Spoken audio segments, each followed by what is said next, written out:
We've got 2 more acts, and but they're brilliant. You'll be happy with them. They're both, honestly, they're both brilliant.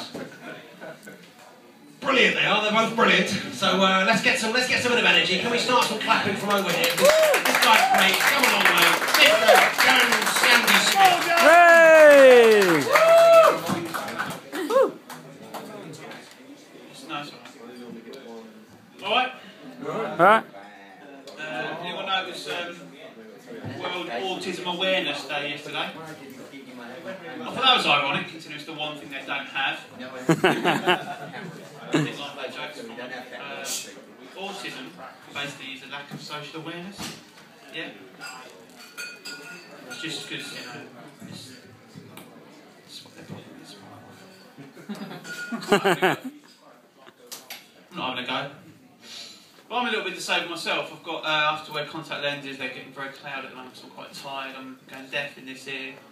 So it does qualify as a disability. Not enough for a parking badge. Still qualifies. Now, I've often wondered what's going to happen with the parking at the Paralympics.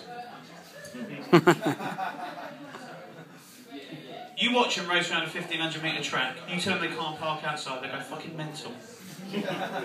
Apparently the deaf have got their own version of the Paralympics. It's called the Deaf Olympics. Now, the weird thing about the Deaf Olympics is it's just like the Paralympics, but just for deaf people. Which, you know, apparently not, but a lot of people have heard about it. There's a colony in America, of course it's in America, built just for people who are deaf. Now, I started to think it was a bit weird that, like a village populated entirely by deaf people. If somebody falls over, do they make a sound?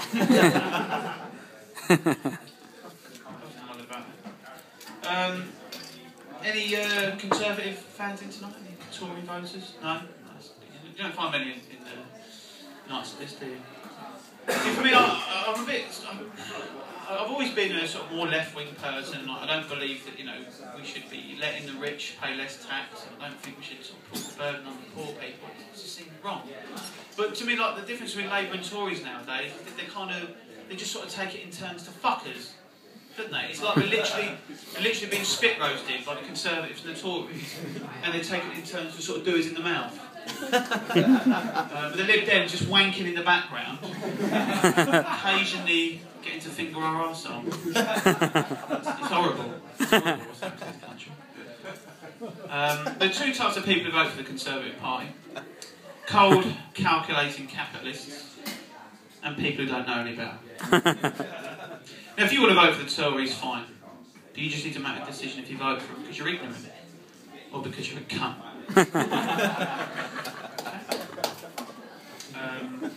Yeah, I was on a cunt.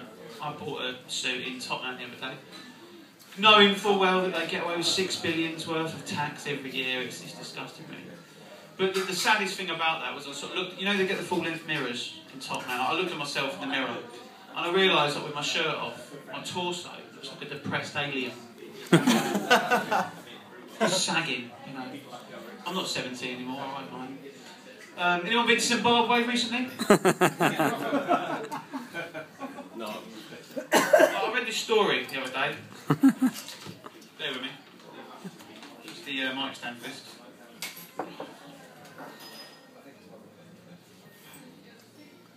What's the point? It's part of it, don't worry. They don't have mic stands in Zimbabwe. Right. This is a news story. I read this on the internet. It's a true story. I made up. No, it's a true story. Honestly, it's a true story. I wouldn't lie to you about this because it's pretty grim. HIV positive maid laces child's porridge with menstrual blood. Now, there's a lot to digest there. A 17-year maid from Zimbabwe was caught lacing the porridge of her employer's 4-year-old child with her own menstrual blood. Pelagia Moriah, who is HIV positive, carried out the disgusting act several times until her luck ran out. Luck? We should have a bet on Ladbrokes about it. She said, oh, she could get away with it.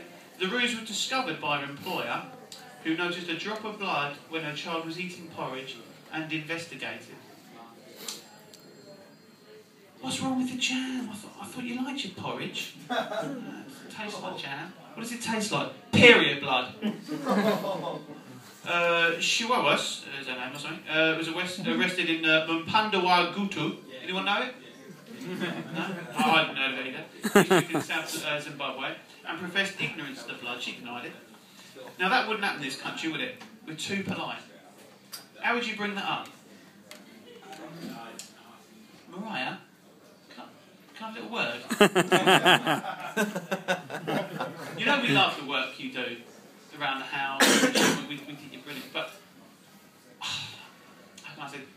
Have you been putting your period blood in the kids' porridge? I wouldn't normally ask, but it's because you're HIV positive. It might be a problem.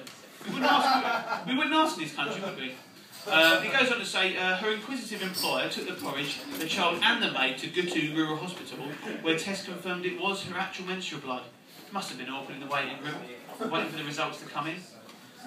Turns out that your fanny blood, if this turns out to be your fanny blood, this is most definitely a written warning. My girlfriend wants to go on holiday to Zimbabwe this year. No fucking chance. Thanks for listening.